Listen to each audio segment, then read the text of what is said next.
O que me traz à tribuna desta casa nesta tarde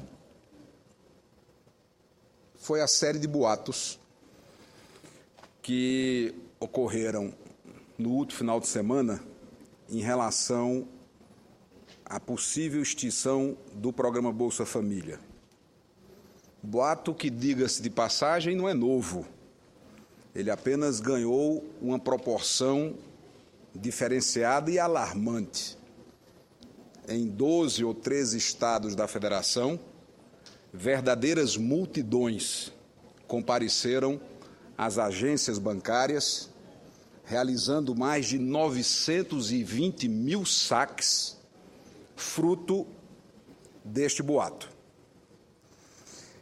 E o primeiro episódio que precisa ser analisado neste acontecimento é como, no atual governo, ministros ou ministras se confundem com militantes partidários sem nenhum tipo de constrangimento. Salta aos olhos, chama a atenção de um governo que fica tão aparelhado pelo Partido dos Trabalhadores que eles não conseguem mais sequer distinguir o que é o papel, a responsabilidade e a atribuição de um ministro ou de uma ministra de Estado com uma militante política.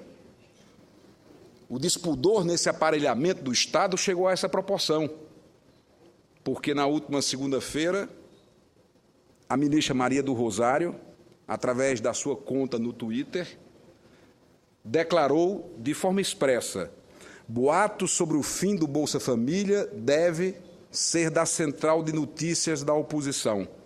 Revela posição ou desejo de quem nunca valorizou a política. É inaceitável, absolutamente inconcebível que, de forma, posso dizer, sem pedir vênia, leviana, que uma ministra de Estado proceda uma acusação dessa natureza. Até porque não é de hoje que esses boatos acontecem. Na campanha de 2006, eu que venho, como Vossa Excelência, presidente, de um estado do Nordeste, eu com o orgulho de representar a Paraíba nesta casa, Vossa Excelência, com igual orgulho, tenho certeza de representar o estado irmão de Sergipe, nos deparamos todos os dias, todos os instantes, com eleitores que indagam, perguntam sobre a boataria do fim do Bolsa Família. Mas toda eleição não é só apenas com relação ao Bolsa Família, que é o que tem mais destaque, é o que ganha mais ênfase. Mas as boatarias ocorrem com privatização de Caixa Econômica, com privatização de Banco do Brasil, com a suspensão de concursos públicos, numa negação do próprio debate político, e claro que a origem desses boatos vem do Partido dos Trabalhadores, que está hoje no governo. Não há o que se duvidar quanto a isso. Não vou ter a irresponsabilidade de acusar o governo como a lógica recomenda. O boato não circulou pelas redes sociais, e eu acompanho as redes sociais. Até porque o público-alvo do Bolsa Família não é usuário maciço das redes sociais. Mas não circulou nas redes sociais essa boataria. Ela acontece no sábado e no domingo. E fiz, se não foi formulado ainda, estará sendo no mais tardar amanhã, um pedido de informação à Caixa Econômica para que nós possamos ter a informação da Caixa Econômica sobre os últimos 12 meses de depósito nas contas dos beneficiários do Bolsa Família. Porque, senhor presidente, senhoras e senhores senadores, telespectadores da TV Senado, se na sexta-feira, que antecedeu a corrida para as agências bancárias, tiver ocorrido um depósito atípico fora do calendário normal, nós teremos um indício muito, mas muito forte de que a boataria nasceu, sim, dentro do próprio governo, que é o único que tem capilaridade e estrutura para fazer essa movimentação toda. Porque nas campanhas de 2006 e 2010 a boataria existia, mas naquela altura, há de se reconhecer, a credibilidade do governo era maior. E o episódio do final de semana revela outro aspecto. Toda essa corrida é um voto de desconfiança do governo. As pessoas já não acreditam no governo por uma série de razões, por uma série de motivos, tanto é que correram às agências. Se o governo tivesse confiança e credibilidade, não passaria de um boato. O boato não teria se transformado quase que numa verdade com o volume de saques que se verificou. É a crise de desconfiança, tal qual um banco que tem rumores de quebradeira e que seus clientes correm para retirar o dinheiro porque não confiam mais na instituição bancária. Foi exatamente o que o povo brasileiro fez. Correu às agências acreditando no boato pela desconfiança que é crescente hoje do governo. E por que a população passou a desconfiar do governo? Porque simplesmente o governo está paralisado. O governo não consegue responder a demandas que são latentes na nossa sociedade. Os problemas com a segurança pública, e é sim o governo federal o principal responsável pela segurança pública, porque de um lado é o que menos investe nesse setor, e por outro lado a droga, sobretudo o crack, é a força motriz que multiplica essa onda de violência pelo Brasil, e o governo federal simplesmente se mantém distante dessa realidade.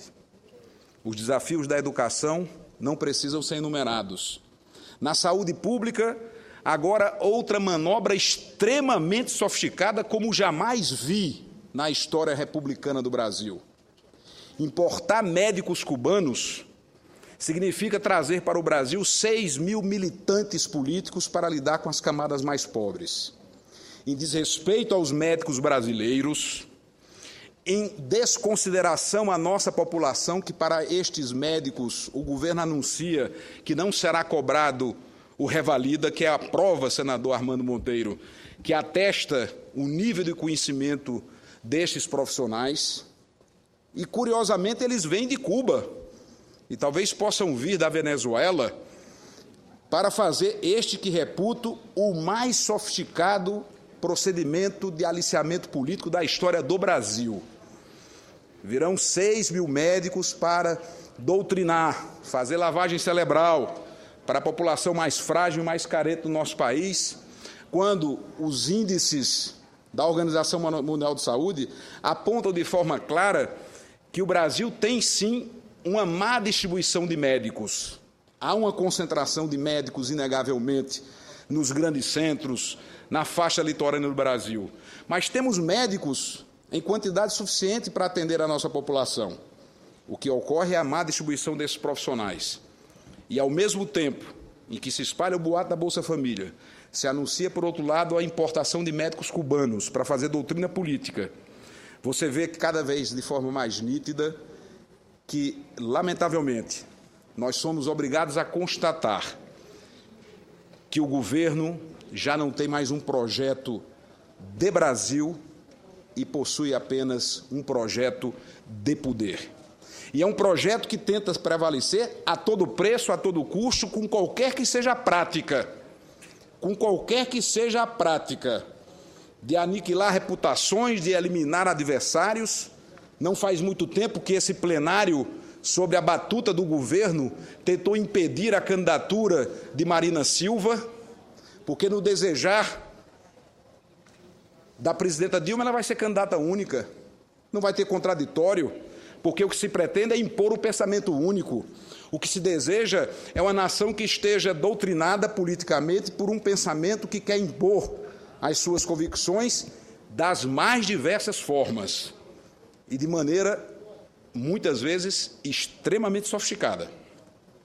Vamos olhar para o Brasil de hoje. Inflação em crescimento. Valores da conquista recente do Brasil, e aqui eu não vou apenas dizer que foi o PSDB, através do presidente Fernando Henrique Cardoso, que não apenas criou o real, que criou o programa de proteção social, a rede de proteção social. Sim, não custa lembrar, Bolsa Família nada mais é do que o Bolsa Alimentação, do que o Vale Gás, do que o Bolsa Escola, agregados num único programa. E com méritos do governo do presidente Lula foi ampliado. Mas a gênese, o nascedouro, a origem desses programas foi no governo do presidente Fernando Henrique Cardoso. E só foi possível graças à estabilidade da moeda, porque não havia punição mais severa para o trabalhador e para o povo brasileiro do que a inflação. E são 3 os grandes movimentos do Brasil nessas últimas décadas. Primeiro, nós, povo brasileiro, com o sacrifício de muitos, com a morte de alguns, com tortura de tantos, conquistamos a democracia, porque sem ela não haveria a estabilidade institucional para que pudéssemos avançar no movimento seguinte, que foi a estabilidade econômica. Então, num primeiro grande movimento, conquista de todos, repito, conquista de todos, porque o Brasil não foi feito na última década, como querem dizer, ou como dizem os que estão governando atualmente.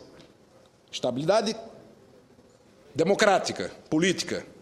Num segundo movimento, estabilidade econômica, porque não houvesse o controle da inflação, se a inflação não fosse debelada, nada do que vimos em termos de avanços, e não temos dificuldade nenhuma de reconhecer os avanços.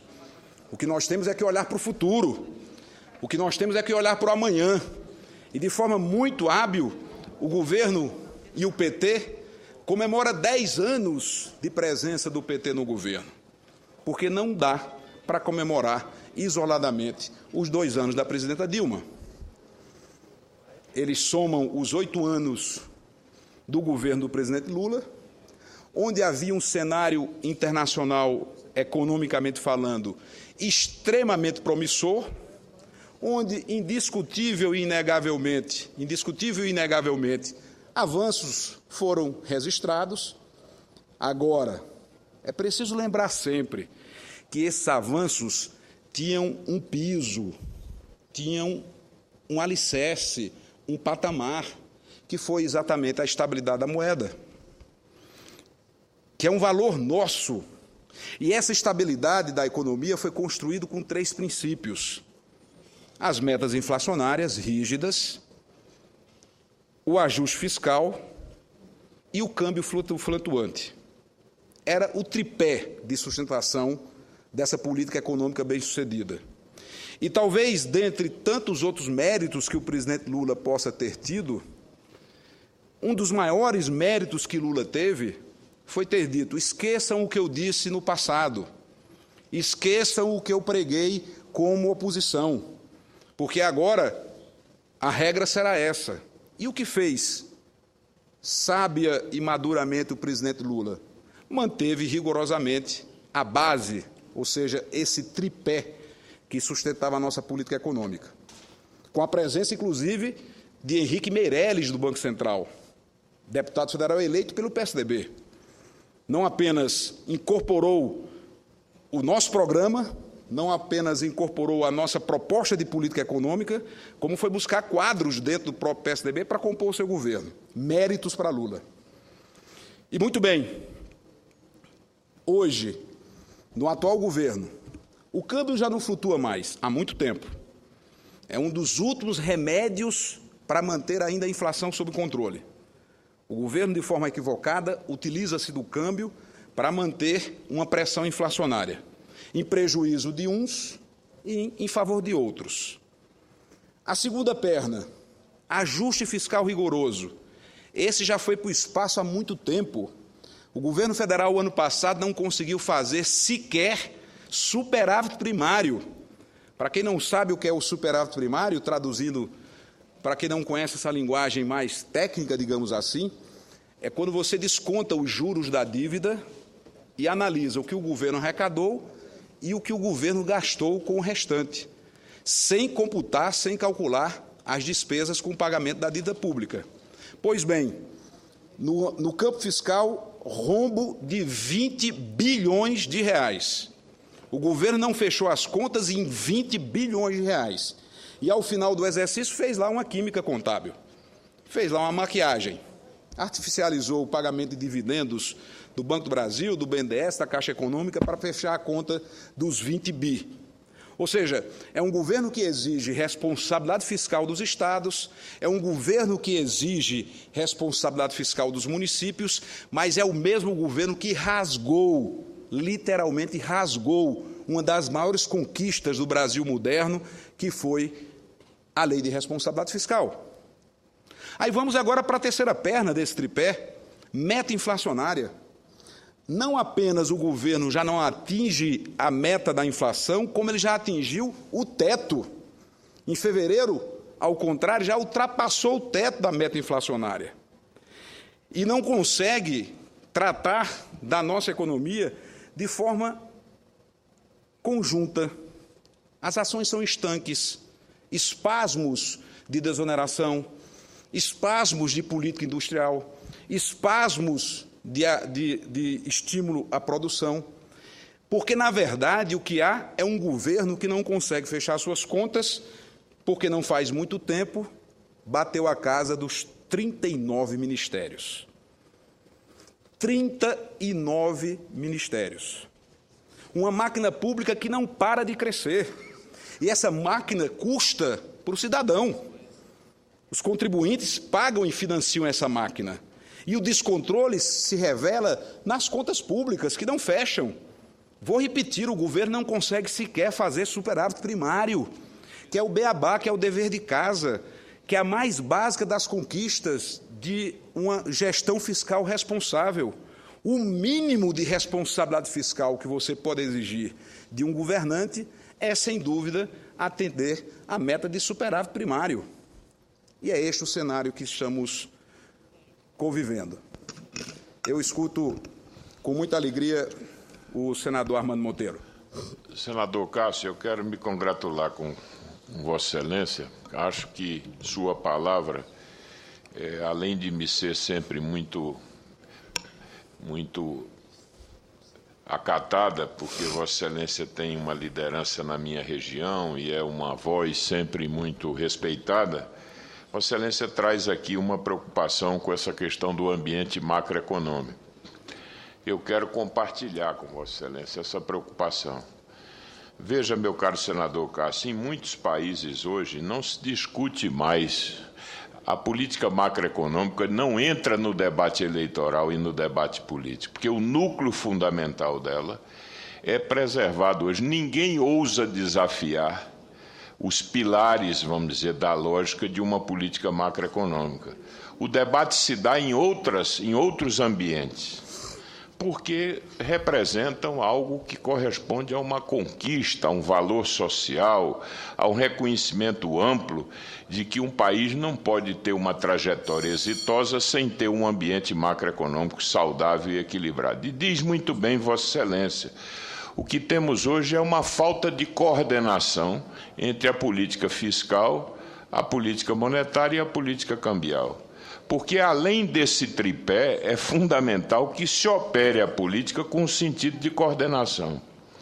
Por exemplo, a política fiscal ela não é consistente com os objetivos da política monetária. E Vossa Excelência disse bem, porque é uma política fiscal expansionista, ou seja, ela é propensa a produzir o gasto, e o gasto de má qualidade, que é o gasto não reprodutivo, que é o gasto de custeio, e aí ficamos com a política monetária, que evidentemente não pode ficar sobrecarregada. Então eu me congratulo com Vossa Excelência. Acho que no Brasil nós precisamos convergir nesse debate para a visão de uma agenda a salvo do debate político momentâneo, preservando conquistas que são da sociedade brasileira e, sobretudo, a estabilidade macroeconômica, a estabilidade monetária, que é algo fundamental para o país. E quero dizer mais a Vossa Excelência, o Brasil não logrou ainda a conquista definitiva de um processo que possa ser considerado de estabilidade plena, porque temos inflação muito alta para os padrões hoje internacionais. Precisamos avançar mais, senador Cássio, desmontando, inclusive, os mecanismos de indexação que ainda estão presentes na economia brasileira. Então, eu me congratulo com Vossa Excelência e tenho certeza que Vossa Excelência continuará a ajudar o debate desses temas, sempre com a lucidez e com o espírito público que lhe caracteriza. Agradeço, sensibilizado, senador Armando Monteiro, o vosso à parte, que incorpora ao meu pronunciamento, permita-me, enriquece, engrandece, traz novos argumentos, argumentos sempre pertinentes, lúcidos. E como o tempo já expira, eu encerro, então, o meu pronunciamento com a contribuição valiosa de Vossa Excelência.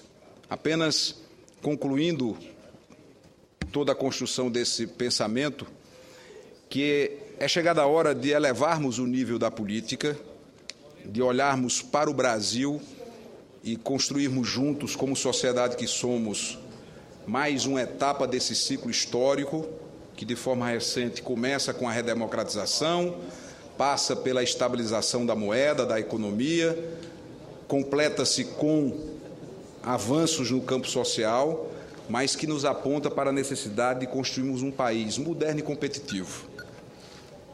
E não será com um projeto de manutenção de poder que faremos o Brasil moderno e competitivo que nós queremos. Estaremos nessa casa, nessa tribuna, para fazer não apenas o bom combate, mas realizar também o bom debate. E é esse bom debate que estamos propondo para que práticas como a que aconteceu no último final de semana, de boatos, independente de quem seja a origem, não sejam atribuídas à oposição como fez uma ministra de Estado, confundindo-se, surpreendentemente, com uma mera militante política. O Brasil não tolera mais essa prática. Senador Cássio Cunha Lima, nós agradecemos o seu pronunciamento e digo que logo saberemos a origem de toda essa maldade, como disse a presidente Dilma, já que a Polícia Federal foi acionada e já deve ter começado as investigações sobre a origem de tudo isso. Sobre a importação de médico, não creio que esse seja o melhor caminho. Eu acho que devemos ter, sim, uma política de recursos humanos que valorize todos os profissionais da saúde, entre eles o médico, o enfermeiro, que determine carga horária, que crie realmente uma política incentivadora e fixadora desses profissionais no nosso sistema único de saúde. Com certeza, esse é o caminho. Não creio que seja importando que a gente vá também resolver. E é imaginável pensar de que qualquer profissional médico, por exemplo, venha a esse país, venha exercer a medicina e não tenha que submeter ao exame de revalida. Isso seria dizer que a lei é só para alguns, não é para todos. Então, isso não passa nem pela minha cabeça que o governo vai aceitar uma situação como essa. Eu acho que isso é inconcebível, porque verdadeiramente a lei tem que ser para todos, inclusive para todos os profissionais que aqui queiram realmente trabalhar com custo de família.